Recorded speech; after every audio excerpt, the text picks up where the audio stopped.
À la une de ce journal, le Mali accueillera du 11 au 14 novembre 2025 la première édition du Salon international de la défense et de la sécurité, placé sous le thème « L'Afrique au cœur des innovations mondiales de défense ».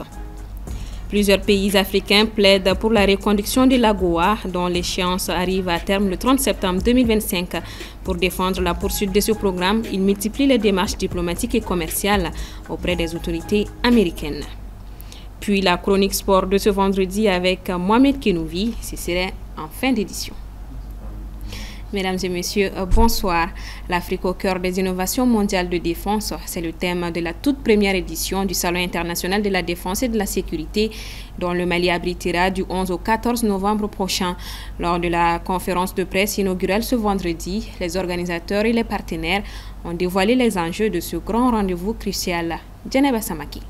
Le Mali entre dans une nouvelle ère avec le lancement officiel du BAMEX 2025, le premier salon international de la défense et de la sécurité, un événement historique qui positionne les pays comme un acteur clé de la stabilité régionale. Au cœur de cette initiative, une ambition: renforcer les capacités des forces de défense et de sécurité et promouvoir les innovations technologiques. Les défis et les enjeux en matière de défense et de sécurité évoluent très rapidement. Parfois, il faut le regretter, les groupes non étatiques qui attentent à notre sécurité ont même une longueur d'avance sur les États. Au regard de cette cruelle réalité, nous avons le devoir d'anticiper les risques et menaces qui éprouvent nos États et d'y apporter les réponses les plus appropriées pour le bonheur de nos populations. Reconnue pour son expertise et son savoir-faire en matière de défense et de sécurité, la Turquie, à travers VPIC Défense, organise ce salon qui se déroulera sur 4 jours. Les 2 premiers jours seront consacrés aux expositions et les jours suivants seront dédiés aux démonstrations qui auront lieu à Koulikoro. Les systèmes de guerre électronique de communication et de radar d'incessant, les plateformes terrestres et armes légères de Mekhe, ainsi que les solutions de missiles de roquettes SAN seront présentées au BAMEX, afin d'être mises à la disposition de la région et des pays africains. Cette plateforme est d'une importance pour la coopération régionale et internationale, car elle représente un carrefour d'échanges et de partenariats où les pays africains auront l'opportunité de mettre en lumière leur expertise locale et de s'inspirer des meilleures pratiques mondiales pour faire face aux défis de sécurité complexes. Aujourd'hui, nous pouvons dire Dieu merci. Grâce à la coopération sincère avec la Turquie, nous sommes aujourd'hui au top niveau. Nous pouvons rivaliser aujourd'hui avec n'importe qui. Et nous avons les hommes pour le faire. Parce que comme l'a dit l'autre philosophe, il n'y a de richesse que d'hommes. Et les hommes, nous les avons. Engagés, ils le sont. Qu'est-ce qui nous manquait? C'était les armes. On ne peut pas les combattre avec des bâtons. Donc, durant 2 jours, vous allez passer à l'essai. Prévue du 11 au 14 novembre 2025, cette première édition des BAMEX 2025 permettra aux pays africains d'accéder à des solutions modernes plus durables et adaptées à leurs besoins. Depuis le 8 septembre, Bamako sépare des plus beaux tissus du continent à l'occasion de la nuit du textile africain. Venus de plusieurs pays de la sous-région, les créateurs mettent en lumière un savoir-faire ancestral qui transcende les frontières et porte haut les couleurs de l'Afrique. Assetoumani Koulibaly nous y amène. Chaque stand, chaque tissu, qu'il s'agisse de pagnes, de borolans ou des faceaux d'Anfani, reflète l'Afrique. Des exposants du Mali au Burkina Faso, en passant par le Sénégal et la Côte d'Ivoire, jusqu'au Togo, présentent avec fierté leurs œuvres. Véritable démonstration des savoir-faire artisanaux, les exposants espèrent tirer profit de cette initiative afin de promouvoir leurs talents. Cette 2e édition de la Nuit du textile africain, initiée par la styliste Barikaba, accueille près de 3000 visiteurs. Parce que l'exposition a été avec sababu ye kan la ko do be andon ka soro lu kun ta ndo ne chama fana ba ye ya ka soro o ma ya nga bara be la ko do ka donc ore ne nous so ja ko sabe. Il y a les chemises que nous faisons donc à partir des tissus et produites au niveau du centre. La nuit du textile africain est vraiment la plateforme ou en tout cas l'événement la bienvenue pour nous permettre de nous faire connaître encore plus davantage au-delà de nos frontières. La célébration du textile africain offre aussi un espace d'opportunité pour les jeunes créateurs de mode ou mannequins. En tant que mannequin international, c'est dans mes devoirs de sortir de mon pays pour découvrir la mode, mais pas n'importe quel événement aussi, les événements de taille comme NTA. L'un des objectifs de cette foire est de valoriser les tissus africains en exhortant le maximum de gens à préserver et valoriser les productions locales. Alors les attentes est que le textile africain soit, je dirais, porté par tout le monde, que ça soit portable et que tous les citoyens, tous les artisans puissent mettre en valeur le textile africain et que toute l'Afrique puisse porter, consommer local, consommer africain. Pour les exposants présents, le tissu africain n'est pas que de simples vêtements, mais toute une histoire qui doit être préservée. Au sortir de la foire, ils aspirent à étendre leurs produits au-delà de leurs frontières respectives. Rendre l'apprentissage du Bambara plus ludique et interactif grâce au digital, tel est l'enjeu au cœur d'une conférence débat organisée ce vendredi 12 septembre à Sétoubouari. Dans le but de rendre l'apprentissage de la langue bambara ludique et interactif à travers la digitalisation, le Centre d'animation pédagogique de Kalabankuro a initié ce vendredi 12 septembre une conférence de débat sur l'apprentissage de cette langue, l'une des plus couramment parlées au Mali. Si on va vers la nouvelle technologie pour quand même avoir toutes les informations sur la langue nationale, sur l'orthographe des langues nationales, sur la phonétique des langues nationales, si on a accès à l'outil numérique, je pense que c'est très important pour que les gens apprennent, même s'il n'y a pas de maître. Donc il suffit d'aller dans les applications pour télécharger et apprendre. On peut même apprendre seul et ça peut faciliter quand même l'apprentissage. Parce qu'avec les langues nationales, les gens apprennent plus rapidement que quand ils sont en train d'apprendre au niveau de la langue française. Aujourd'hui, quand on parle d'utilisation de la langue bambara, on se rend compte aujourd'hui la plupart le bambara c'est une langue de parler, c'est pas écrite. La plupart des cas, on communique sur là-dessus, mais on ne sait pas écrire. Maintenant, qu'est-ce que nous on s'est dit? On dit qu'on va maintenant rendre ça accessible à tout le monde, non seulement en entraînant des modèles, en créant des applications maintenant pour accessible à tous et à tout moment, que les enfants peuvent apprendre à lire et à écrire avec des jeux ludiques qui sont inclus à l'intérieur et qui peut entendre aussi des voix dans leur langue locale, le bambara standard pour tout le monde. Cette conférence s'inscrit dans le cadre des activités commémoratives de la Journée internationale de l'alphabétisation ou à l'ère du numérique. L'alphabétisation ne se limite plus à la lecture et à l'écriture. L'alphabétisation n'est pas un simple acte de savoir lire et écrire, c'est une clé qui ouvre les portes du savoir, de la citoyenneté active, de l'autonomie économique et du progrès social. C'est un droit humain fondamental, mais aussi un levier essentiel pour lutter contre la pauvreté, les inégalités et l'exclusion. Notre académie, à l'instar des autres de notre pays, célèbre le 8 septembre depuis son institution à la conférence de Téhéran en 1965. Ainsi, le thème national retenu cette année est l'alphabétisation numérique, clé pour un avenir inclusif durable. Face à l'insuffisance de documents dans les langues nationales, comme l'a souligné le conférencier, l'intelligence artificielle contribuera considérablement à garantir qu'aucune langue ne soit marginalisée. Pendant ce temps, plusieurs pays africains montent au créneau pour exiger la reconduction de l'AGOA qui arrive à expiration le 30 septembre 2025. Entre plaidoyer diplomatique et offensive commerciale à Washington, l'enjeu est de taille pour préserver cet accord vital pour les économies. Aminata Keïta et Balkissa Maman Traoré.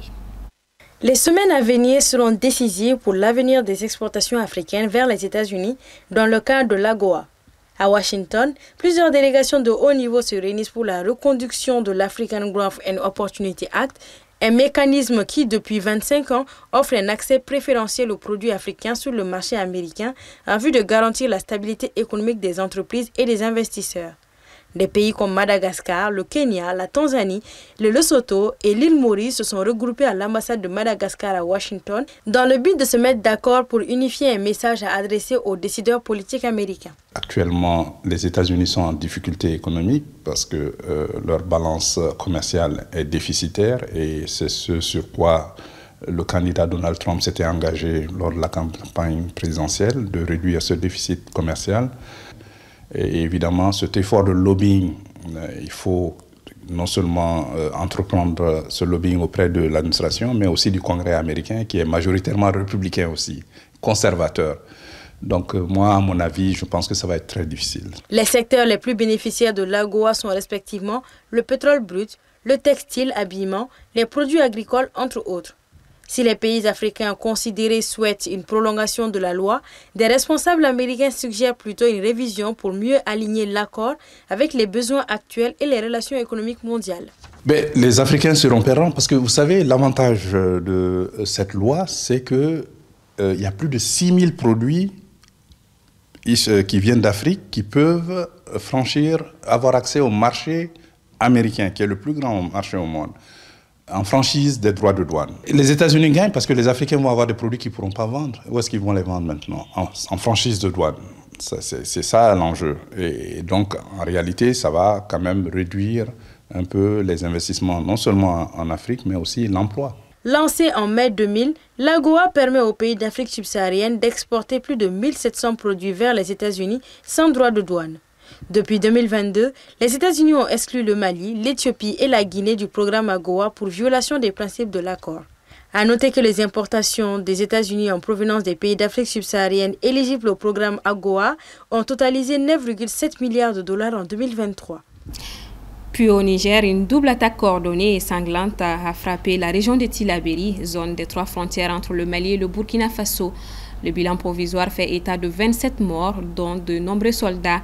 Les groupes terroristes liés à l'État islamique sont pointés du doigt. Moussa Traoré.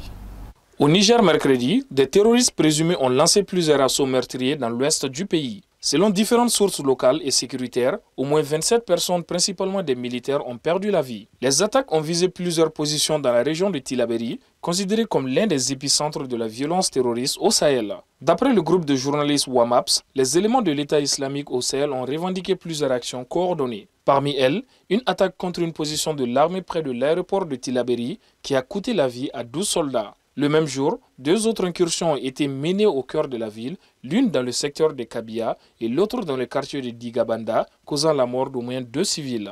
La riposte de la garde nationale s'est elle aussi soldée par un lourd tribut. 15 soldats tués dans une embuscade meurtrière, un bilan confirmé par plusieurs sources locales. Face à cette recrudescence d'attaques, le G25, coalition proche du régime déchu, a fermement condamné ces attaques attribuées à l'État islamique. De son côté, l'ONG Human Rights Watch appelle les autorités nigériennes à redoubler d'efforts pour protéger les civils de la région, régulièrement pris pour cible depuis des mois.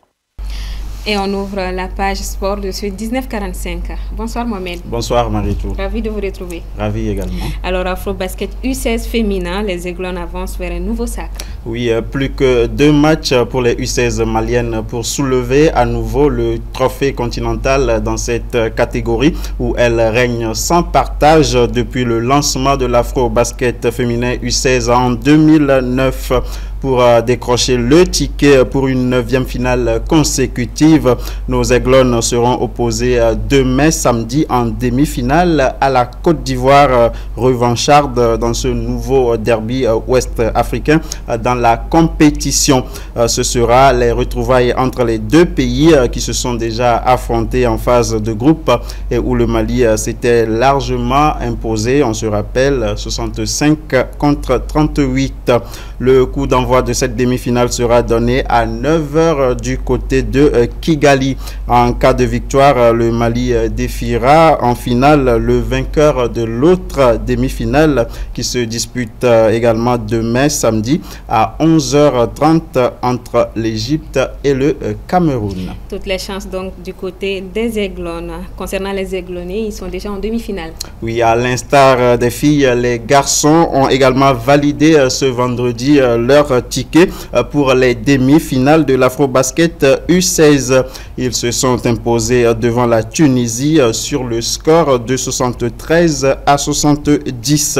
Les Aiglonnais, en quête de leur deuxième trophée continental après le sacre de 2017, vont retrouver le Cameroun en demi-finale demain samedi à partir de 16h30.